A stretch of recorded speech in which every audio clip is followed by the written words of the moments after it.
Hi friends, இந்த வீடியோவில் property லா தொடர்பான சமீபத்திய உச்சநீதிமன்ற தீர்ப்பின் வழக்கு சுருக்கத்தை, குறிப்பாக டிரான்ஸ்ஃபர் ஆஃப் ப்ராப்பர்ட்டி ஆக்ட் 51வது பிரிவின் பலனை பெறுவதற்காக அத்துமீறுபவர்களை டிரான்ஸ்ஃபரி என்று குறிப்பிட முடியாது என்பதை நீங்கள் பார்க்க போகிறீங்க. இதை பற்றி தெரிஞ்சுக்க இந்த வீடியோ ஃபுல்லாக பாருங்கள். பிடிச்சிருந்தால் லைக், கமெண்ட், ஷேர் பண்ணுங்கள். மறக்காமல் சப்ஸ்கிரைப் பண்ணுங்கள். சப்ஸ்கிரைப் பட்டன் பக்கத்தில் இருக்க பெல் சிம்பிளையும் கிளிக் பண்ணிவிடுங்க. அப்போ தான் நாங்கள் போடுற வீடியோஸோட அப்டேட் பார்த்து நீங்கள் பயன்பெற முடியும். 2 February 2023 அன்று உச்சரிக்கப்பட்ட பெய்னி Prasad death through legal representatives versus Durga Devi என்ற முக்கியமான தீர்ப்பில் கட்டமைப்பை இடிப்பதன் மூலம் உடைமையாக்குவதற்கும் சர்ச்சைக்குரிய நிலத்தில் தலையிடுவதை தடுக்கும் தடை உத்தரவுக்கும் வாதி வழக்கு தாக்கல் செய்கிறார். வழக்கு விசாரித்த ட்ரையல் கோர்ட் பிளைண்டிஃப் தான் ஆக்கிரமிப்பு நிலத்தின் உரிமையாளர் என்று தீர்ப்பளித்தது. மேல்முறையீட்டில் முதல் மேல்முறையீட்டு நீதிமன்றம் உரிமை மற்றும் அத்துமீறல் பற்றிய கண்டுபிடிப்புகளை உறுதிப்படுத்தியது.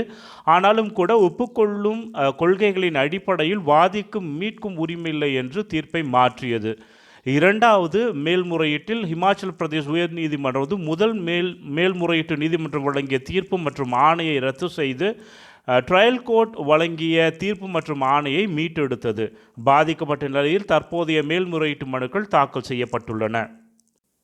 தேவைப்படுவதற்கான உரிமையை பெறுவதற்கு டிபி ஆக்டின் அர்த்தத்தில் மற்றும் அந்த பிரிவின் நோக்கத்திற்காக ஒருவர் பரிமாற்றம் செய்யப்பட்டவராக இருக்க வேண்டும் என்பதை பிரிவு 51 வெளிப்படுத்தும் என்று உச்சநீதிமன்றம் கூறியுள்ளது. சுருக்கமாக சொல்லணும் அப்படின்னா, ஒரு சொத்தின் முழு உரிமையாளராக தன்னை நம்பும் நல்ல நம்பிக்கையை மேம்பாடுகளை செய்யும் ஒரு டிரான்ஸ்ஃபரிக்கு பிரிவு 51 பொருந்தக்கூடியதாக இருக்கிறது. பிரதிவாதி டிபி ஆக்டின் பொருள் மற்றும் பிரிவு 51 நோக்கத்திற்காக அவர் ஒரு பரிமாற்றம் பெற்றவர் என்பதை நிரூபிக்க தவறிவிட்டார். பிரிவு 51 ஈர்க்க நிலத்தின் ஆக்கிரமிப்பாளர் தலைப்பின் கீழ் உடைமையை பெற்றிருக்க வேண்டும். அவரது உடைமை மற்றொருவரின் உடைமையாக இருக்கக்கூடாது. ஆனால் உண்மையான உரிமையாளரின் தலைப்புக்கு பாதகமாக இருக்க வேண்டும். மேலும் அவர் சம்பந்தப்பட்ட சொத்துக்கு நல்ல உரிமையை பெற்றார் மற்றும் அதன் உரிமையாளர் ஆவார் என்ற நம்பிக்கையின் கீழ் இருக்க வேண்டும். அதே சமயம் தற்போதைய வழக்கில் சம்பந்தப்பட்ட நிலத்தின் உரிமையாளர் வாதி என்பதும் பிரதிவாதிகள் அதை ஆக்கிரமித்து கட்டுமானம் செய்திருப்பதும் கீழே உள்ள கோர்ட்டுகள் ஒரே நேரத்தில் கண்டறிந்துள்ளன. மேற்கூறிய 3 விஷயங்களையும் நிறுவ பிரதிவாதிகள் தவறிவிட்டனர். அங்கீகரிக்கப்பட்ட திட்டத்திற்கு மாறாக கட்டுமானம் கூட மேற்கொள்ளப்பட்டுள்ளது என்பதை பதிவு செய்யப்பட்டுள்ள சான்றுகள் நமக்கு காட்டுகின்றன. உரிமை மற்றும் அத்துமீறல் பற்றிய கேள்விகளில் ஒரே நேரத்தில் கண்டறிதல்களின் வெளிச்சத்தில் சம்பந்தப்பட்ட நிலத்தை ஆக்கிரமித்து எந்த உரிமையும் இல்லாததை புறக்கணித்த பின்னரே பிரதிவாதி தனது சொந்த பொறுப்பில் கட்டமைப்புகளை உருவாக்கினார் என்று கருதலாம். அவ்வாறு கண்டுபிடிக்கப்பட்டால் பிரதிவாதியை டிபி ஆக்டின் பொருளிலும் பிரிவு 51 நோக்கத்திற்காகவும் பரிமாற்றம் செய்பவராக, அதாவது டிரான்ஸ்ஃபரியாக கருத முடியாது. எனவே இடிப்பு மற்றும் உடைமை தொடர்பாக முதல் மேல்முறையீட்டு நீதிமன்றத்தால் செய்யப்பட்ட மாற்றத்தை மீட்டெடுப்பதற்கு பிரிவு 51 கீழ் உள்ள விதியை நம்புவதற்கு பிரதிவாதிகளுக்கு உரிமை இல்லை. பிரதிவாதிகள் சரியாக பாதகமான உடைமை மனுவை எடுத்துக்கொள்ளவில்லை. மேலும் பிரிவு 51 கீழ் ஒரு டிரான்ஸ்ஃபரி அவங்க கிடையாது. அவர் வாதியை மேம்படுத்துவதற்கான மதிப்பை செலுத்தி நிலத்தை திரும்ப பெறவோ அல்லது நிலத்தை அவருக்கு விற்கவோ சட்டபூர்வமாக கோர முடியாது. 1986 ஆண்டு வராந்தாவுடன் சேர்த்து தனது குடியிருப்பு வீட்டை நிர்மாணிப்பதை அவர் வாதித்ததாக குறிப்பிட்ட வாதத்தை எழுப்பிய போதிலும் பிரதிவாதி சம்பந்தப்பட்ட நிலத்தில் கட்டுமானம் உட்பட கட்டிடத்தின் நிறைவு சான்றிதழை சமர்ப்பிக்கவில்லை என்ற உண்மை நிலையை ட்ரையல் கோர்ட் கவனத்தில் கொண்டது. முதல் மேல்முறையீட்டு நீதிமன்றம் எக்ஸிபிட் PW18A மற்றும் எக்ஸிபிட் PW12A வழங்குவதை கவனத்தில் எடுத்தபோது பதிவுகளில் இருந்து வெளிப்படையான மற்றும் விசாரணை நீதிமன்றத்தால் முறையாக கருதப்படும் பின்வரும் உண்மைகளை அது கணக்கில் எடுத்திருக்க வேண்டும். முதலாவதாக சொல்லணும் அப்படின்னா, வாதி தனது சட்டபூர்வ உரிமையை மீறுவதற்கு ஒப்புக்கொண்டார். மேலும் கட்டுமானத்தை அனுமதித்தது என்ற உண்மையை நிறுவுவதற்கு பிரதிவாதியின் மேல் உள்ள பேர்டன் ஆகும்.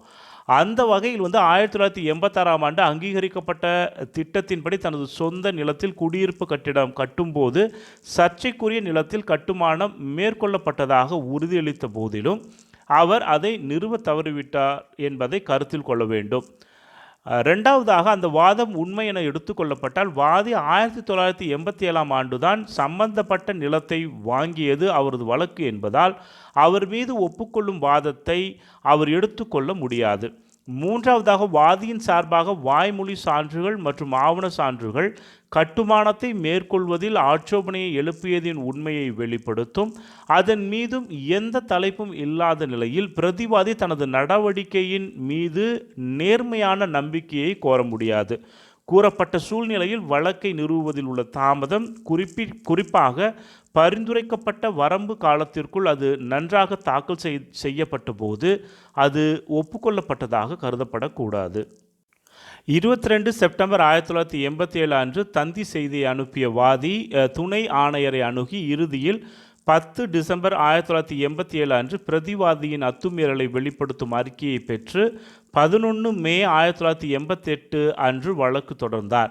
இந்த சூழ்நிலையில் ஒரு வழக்கில் ஆக்கிரமிக்கப்பட்ட நிலம் வரையறுக்கப்பட்ட வரம்பு காலத்திற்குள் நன்கு நிறுவப்பட்ட பிறகு வாதி பிரதிவாதிக்கு எதிராக உடனடியாக நடவடிக்கை எடுக்கவில்லை என்றும், எனவே உரிமையாளரிடமிருந்து தனது நிலத்தை மீட்டெடுப்பதற்கான உரிமையை நிலைநிறுத்துவதிலிருந்து அவள் எப்பொழுதும் தடை செய்யப்பட வேண்டும் என்று எப்படி சொல்ல முடியும்? பதிவேட்டில் உள்ள ஆதாரங்களிலிருந்து வெளிப்படுத்தப்பட்ட முழு சூழ்நிலைகளிலும் பிரதிவாதி வாதிக்கு சொந்தமான நிலத்தை ஆக்கிரமித்து நேர்மையற்ற கட்டுமானங்களை மேற்கொண்டார். அனைத்து சூழ்நிலைகளிலும் கருத்தில் கொண்டு உயர்நீதிமன்றத்தின் கண்டுபிடிப்புகளிலும் முதல் மேல்முறையீட்டு நீதிமன்றத்தின் தீர்ப்பு மற்றும் ஆணையை ரத்து செய்வதிலும் விசாரணை நீதிமன்றத்தின் தீர்ப்பு மற்றும் ஆணையை மீட்டெடுப்பதிலும் இந்த நீதிமன்றம் எந்த குறைபாடுகளையும் அல்லது சட்டப்பிழையும் காணவில்லை என்று உச்ச நீதிமன்றம் தன்னுடைய தீர்ப்பிலே கூறியுள்ளது.